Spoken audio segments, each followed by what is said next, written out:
I have always found it a burdenous thing to master the healing arts, not because of the responsibilities they imply, but because in order to heal, you first have to know how to hurt.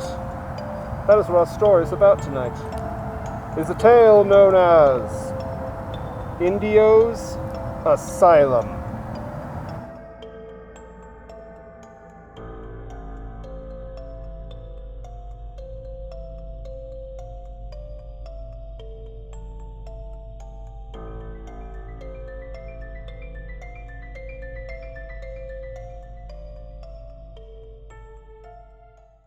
Amistad, California is known for many things.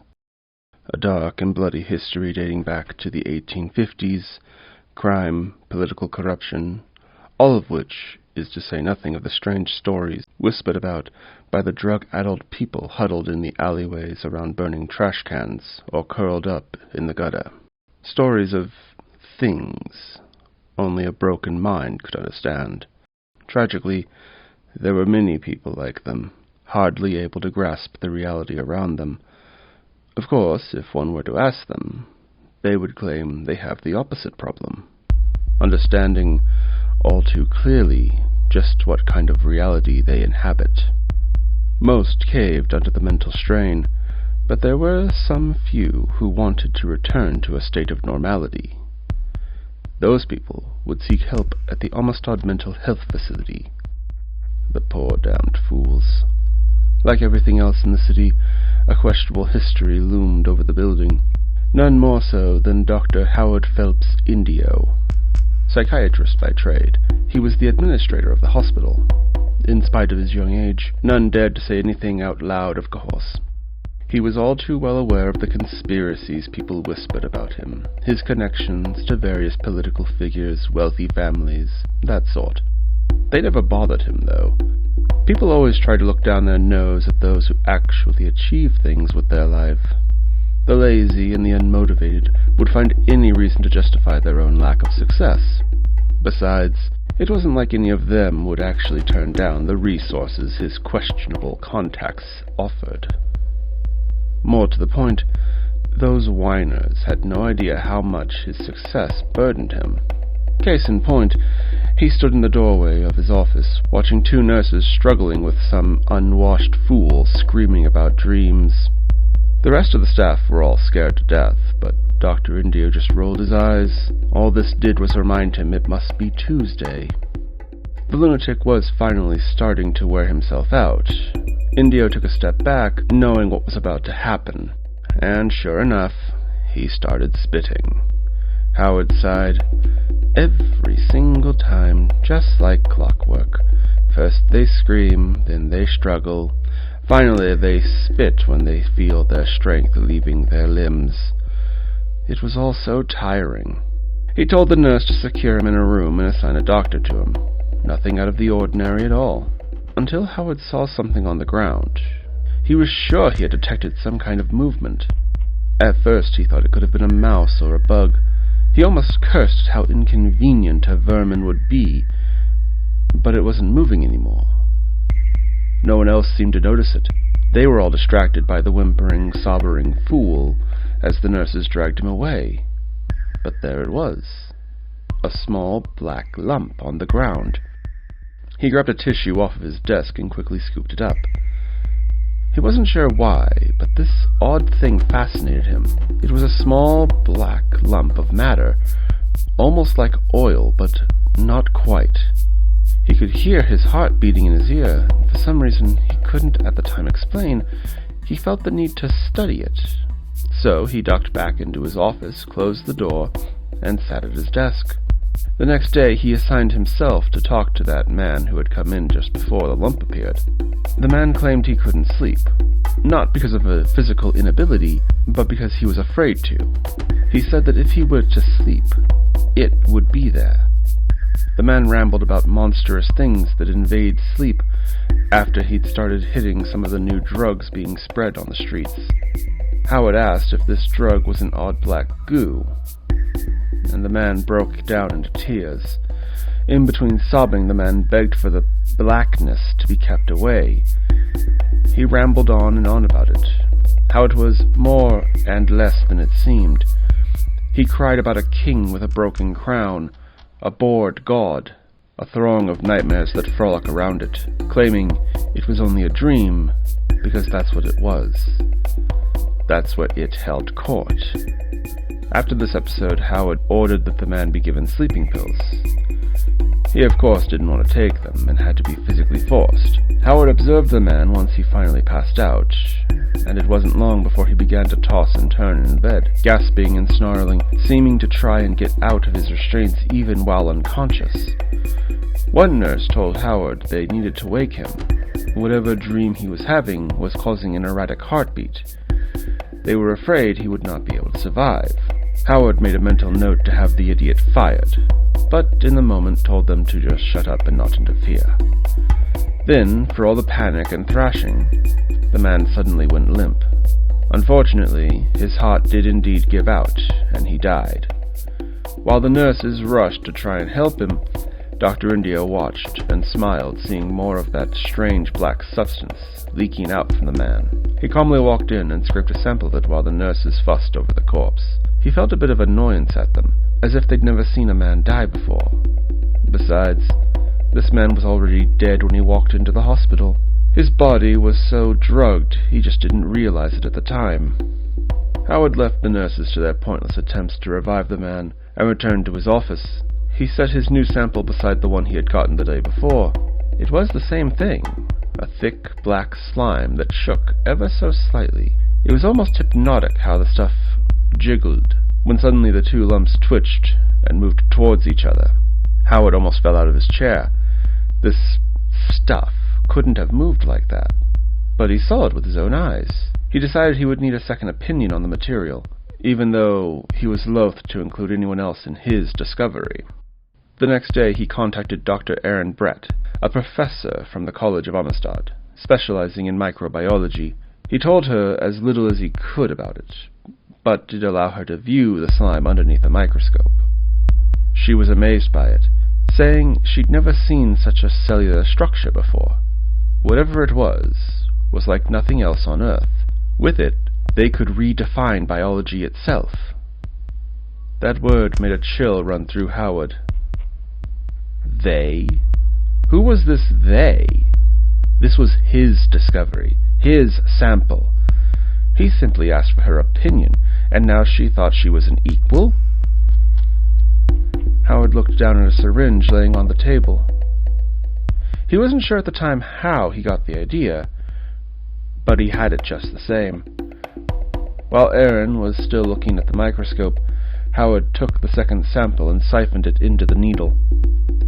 He then stepped behind Aaron, and with no thought or emotion, stabbed her into the neck and injected the substance directly into her vein. He stepped back and watched her suddenly jerk in wild convulsions. Her mouth foamed and her eyes rolled back into her head before she crumbled to the floor. Howard glared down at her. Not only did she want to butt into his discovery, she was so arrogant as to completely let her guard down. Dr. Indio was disgusted and cursed at her under his breath. He reached down and checked for a pulse. It was weak, but she was clearly still very much alive. His attack, while completely reasonable, had been rash. Now he had to think of some way to hide what happened. Denying he'd seen her or knew where she suddenly disappeared to would be easy enough. It's not like the local authorities would care about some egghead from the local college anyway. But physically, she was a problem. He needed to think. He needed some way to get her out of the hospital without being seen. At the very least, without being seen with him. He looked around the lab, and that was when he saw it. A door, which led to a stairwell. Maybe he didn't need to get her out of the building after all. Decades ago it had been sealed off due to being unneeded. A sub-basement. Most people didn't even know it was there. He was the administrator, and even then he only knew of it by word. No one had been down there. No one would need to go down there. It was perfect. It was a gamble carrying Aaron down the flights of stairs. If anyone, for any reason, just happened to be there, there'd be no way for him to explain himself. It was only a few flights, and yet it felt like hours. He was sure every sound, every shadow, was someone who would discover him. He almost laughed when he finally reached the bottom and stood in front of a door covered in plywood. Of course it would be covered this way. It'd be too easy otherwise, but he was far too into this to just stop here. Howard didn't know how long he was there, trying to get his fingertips under the wood, even just enough to start wiggling it. But he could see his fingers bleeding. Aaron occasionally would shudder or twitch, only making him more nervous. Finally, though, he heard wood creaking and could feel the nails giving way.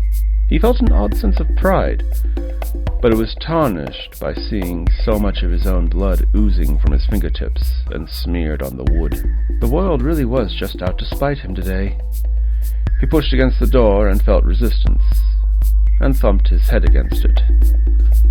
Breaking the door down would make too much noise. More so, he would need to be able to close the sub-basement back up. That was when he remembered his key ring. It was supposed to have a key for every lock in the building. It was a long shot, but it was the only one he had. He tried to fumble through the keys as quietly as possible, softly whimpering and begging for one of them to work, till he came to the last one, the very last key. He was trembling. This one had to work. The lock made an oddly loud noise as it slowly turned and opened. Howard honestly had tears in his eyes. He wanted to laugh, to scream, to cry all at the same time. But of course, he had to actually finish his task before he could celebrate. The door led into a long hallway, lined with doors with small windows. The lights didn't work, but he could always fiddle with the circuit breaker if need be. For now, all he needed was for one of these rooms to be open. He dragged Aaron into the hall and pushed one of the heavy doors open. The room beyond was only a few feet wide by long, made with the intent of only holding a person briefly, with just a metal bed frame and some holes in the wall where a sink may have once been. But it would do for now. It's not like Aaron's comfort was a priority or anything. He dropped her in the room and then closed the door. His master key was able to lock it, and he finally broke down and snickered. He was in the clear. All that was left was to close the entry door, lock it, and put the plywood back up. He would have to come back and check on Aaron later, but that was a task for tomorrow. Right now, in this one moment, he was victorious. The next day he returned. He wasn't sure what to expect. Surely she was dead by now. Between the injection, being trapped with no food and water, in a way, he hoped she was dead. He couldn't begin to imagine the mental state someone would have after yesterday, and then being trapped in complete darkness overnight. He stood before the door he had put her behind, and shined his phone's light inside the window. He felt a cold jolt race through his body. Aaron was gone. He couldn't see her body. He was about to open the door when he heard a sound he couldn't identify. Whatever it was, it sounded inhuman. He pointed his light back in the window and gasped when he saw it. He dropped his phone and fell back. Aaron, she had been hiding against the wall or the door. Somehow she'd recovered enough to not only move, but was aware enough to try and ambush him. He worked up his nerve and stood once again, shining the light into the room, allowing himself to look more clearly at her. He was fascinated. Her skin was peeling away, revealing scales. Her eyes had changed colors and became reflective. He could see that she was bleeding from the mouth. She snarled at him, allowing him to see new, sharp teeth had grown in and pushed her old human teeth out. The injection, it was mutating her. Howard shook his head. It wasn't possible. Nothing in nature could cause such a drastic change. And yet there she was, watching him. Perhaps the worst part of it all was, he wasn't certain if it was hate that he saw in her eyes, or merely hunger. Regardless, this would require more study. He suddenly had a lot of work to do. It was a frantic and bothersome week after that. He had to toy with the breaker box, put sound-canceling foam in the sub-basement. He brought different pieces of food down for Aaron, but everything he would slip through the window was just thrown back at him, except for raw meat. Physically, she kept changing, growing and bending in odd ways, becoming less and less human every day. Howard was amused slightly. She reminded him of a gar or a crocodile. Part of him wished he could give her another injection, but he only had the one last sample left. He didn't want to waste it. After a week or so, there was nothing human left of Erin, aside from an out-of-place bit of hair growing on top of her head still. She had become long and thin, having to coil around the room, bending in hard L-shaped angles. She also seemed to no longer regard him with anger. Such a simple little creature. All he needed to do was give her some food and she would relax. He found it hard to believe this had once been a doctor, respected even. She could have actually posed a threat to him, stealing credit for his discovery. He had lost any fear of her, even daring to enter the cell to pick up samples of scales that fell off her body. She didn't care so long as he brought her some stray cat or dog. That seemed to be her favorites. Thankfully, the city of Amistad was as uncaring for its animal inhabitants as it was for humans. He wondered if it was the actual animal or the freshness she liked so much, but it really didn't matter. It had been a month since he gave her the injection. It had honestly become a normal routine for him. Every night around 11 p.m., after everyone but the night shift had left, he would go out to the back alley behind the hospital, lure some stray close with a bit of sandwich meat, and then visit Erin, take samples, wash off the cell if need be. That was when Erin started to behave different.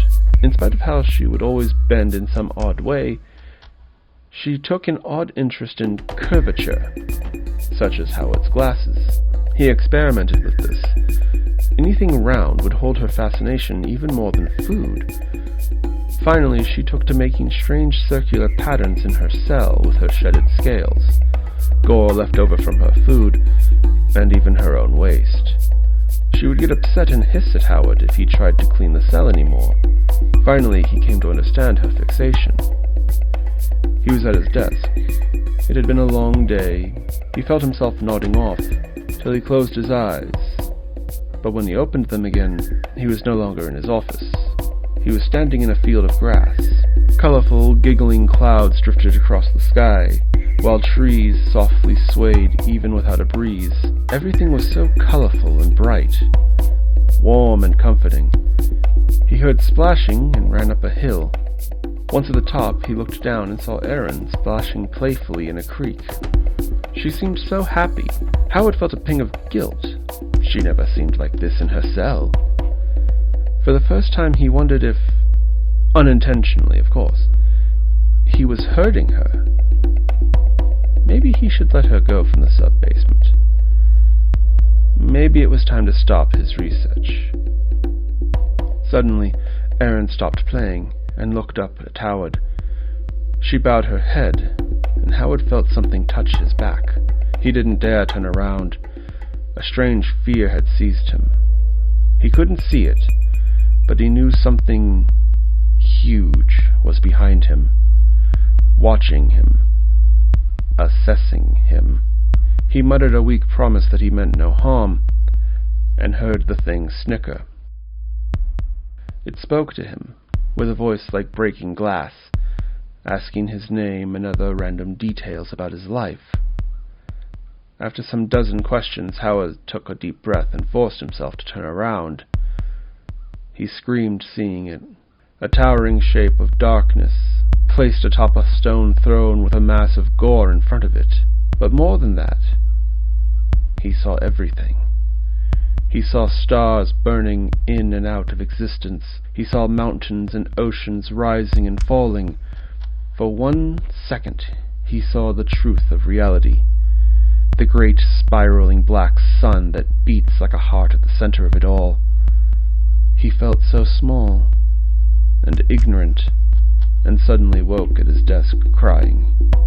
He didn't know what he had actually seen, but he knew he needed to see it again. He needed to get a better look at the real shape of the cosmos. the actual laws that bind reality.